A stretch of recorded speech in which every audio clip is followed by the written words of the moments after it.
me foi passado um tema para estar ministrando, que é sexualidade versus sensualidade.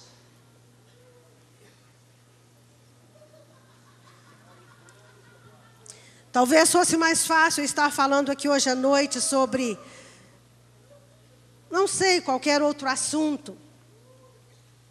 Mas aprove o Senhor que nos fosse dado esse tema. E antes de entrar na ministração, eu quero orar mais uma vez pela sua vida. Coloque a sua mão mais uma vez sobre o coração. Jesus, aqui está o teu povo que te ama. Jovens a quem o Senhor escreveu e chamou porque são fortes e têm vencido o maligno. Doce Espírito, que cada coração esteja livre para receber tua palavra como boa semente caindo em boa terra para frutificar. Em nome de Jesus, todo entorpecimento mental, se porventura ainda houver, toda distração, em nome de Jesus, nós pedimos agora, ó Deus, que o Senhor possa agir por meio do teu doce Espírito, trazendo cativa a obediência de Cristo Jesus todo o pensamento. Nós oramos no nome de Jesus. Amém. Queridos, abram comigo a sua Bíblia, no livro de Gênesis, capítulo 1, verso 27.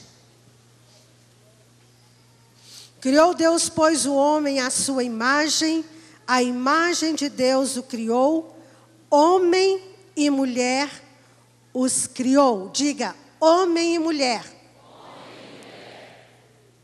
E Deus os abençoou e lhe disse, sede fecundos, multiplicai-vos, enchei a terra e sujeitai, dominai, até aqui. Verso 31, viu Deus tudo quanto fizer, e eis que era muito bom. Houve tarde e manhã, o sexto dia.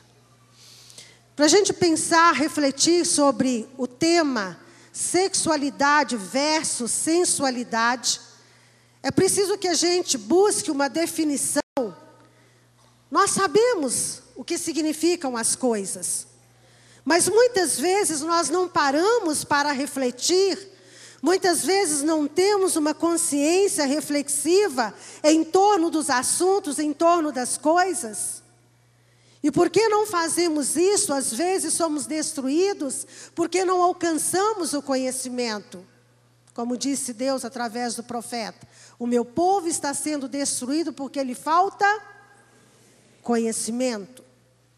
Então é preciso parar, refletir, ver o significado das coisas. E quando meditava a esse respeito,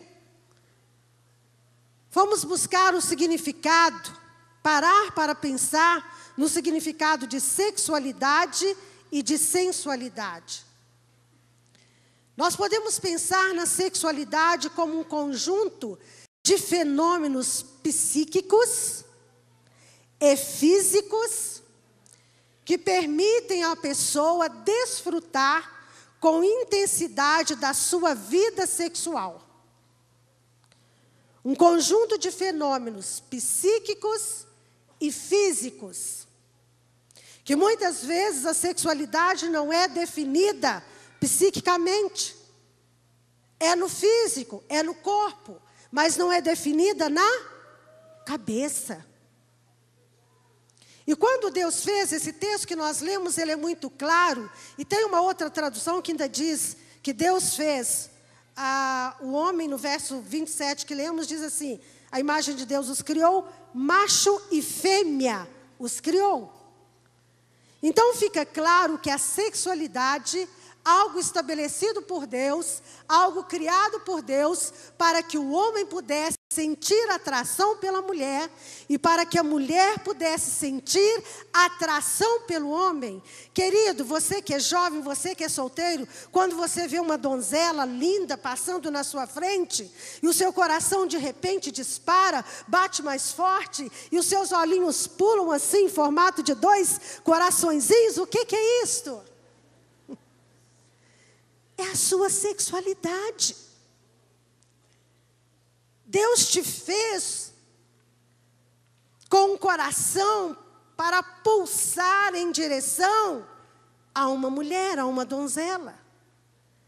Querida, da mesma maneira, quando você olha assim, aquele rapaz aí de 1,80 m, quem sabe, com aquele sorriso largo e o seu coração também dispara, o que é isto? Algo positivo, saudável, encantador, colocado por Deus em você. Perfeitamente normal. Agora, quando Deus fez o homem, fez a mulher, estabeleceu as devidas diferenças, marcando bem a sexualidade de um e de outro, Deus colocou limites, Deus colocou parâmetros, para que essa sexualidade fosse inteiramente desfrutada. E o limite é exatamente o casamento. Hoje o seu coração bate forte, você sente um borbulhar na sua alma, nas suas emoções, quando você olha para ele, quando você olha para ela. Mas o desfrutar da intensidade desse borbulhar, o desfrutar da intensidade das suas emoções, da sua sexualidade, apenas dentro do casamento. Deus fez o sexo, ou a sexualidade. E um livro extraordinário que mostra isso é o livro de Cantares. Se você quiser saber sobre sexualidade, estude o livro de Cantares. Lá vai falar de beijos, lá vai falar da intimidade. Marido e mulher devem estudar Cantares, devem meditar sobre Cantares. Vai falar dessa intensidade, dessa vivência de um amor pleno. Porque o único lugar onde o amor pode ser vivenciado em plenitude é dentro do casamento. Agora, quem fez a sensualidade? Quem? Quem fez a sexualidade? Deus. E a sensualidade?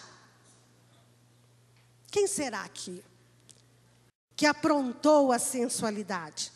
Aquele que tenta competir com o Senhor.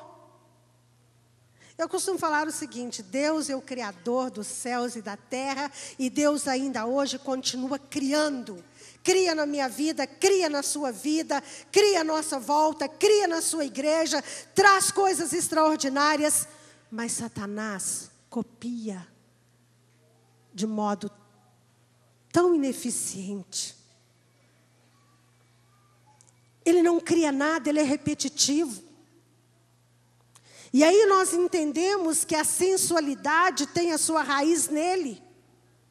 E procurando definir sensualidade, seria entrega ou inclinação aos prazeres dos sentidos. Quais são os sentidos?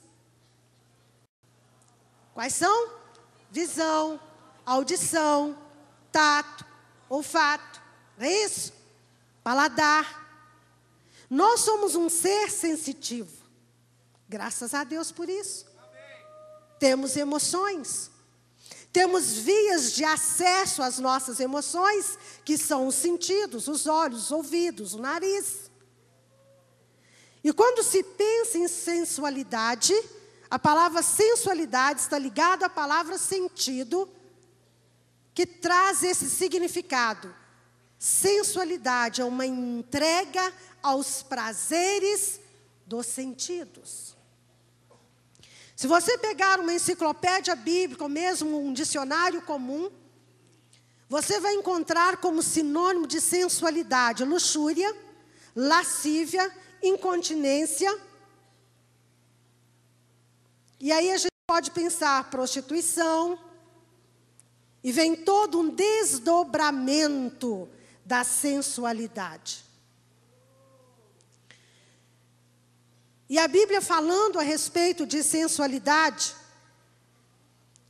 lá no livro de Judas, nos versos 18 e 19, está escrito assim: no último tempo, você pode ir abrindo a palavra e conferindo, diz assim: no último tempo haverá escarnecedores, andando segundo as suas ímpias paixões.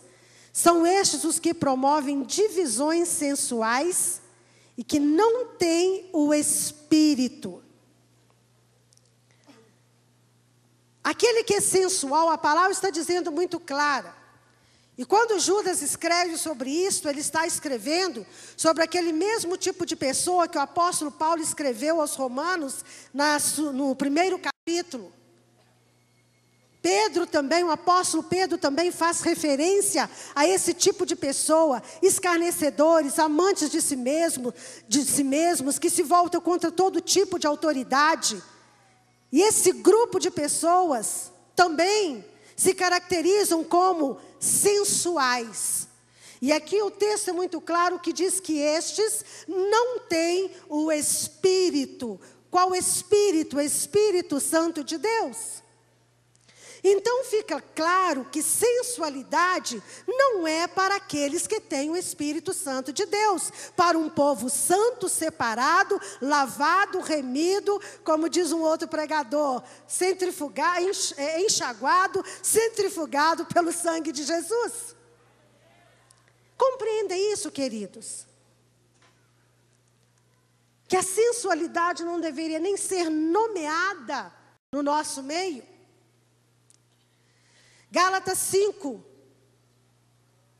no verso 19, relata lá sobre as obras da carne.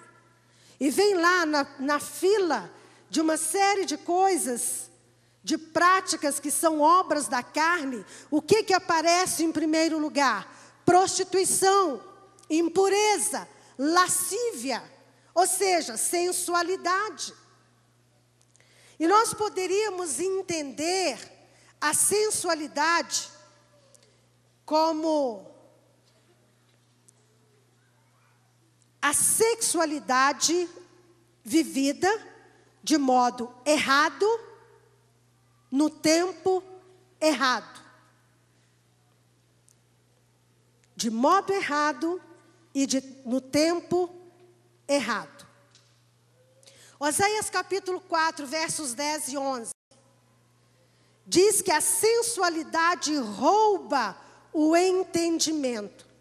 Provérbios capítulo 4, verso 13 diz assim: sobre tudo que se deve guardar, guarda o teu, porque dele procedem as fontes da vida. Numa outra tradução diz assim: sobre tudo que se deve guardar, ou melhor, guarda o teu coração.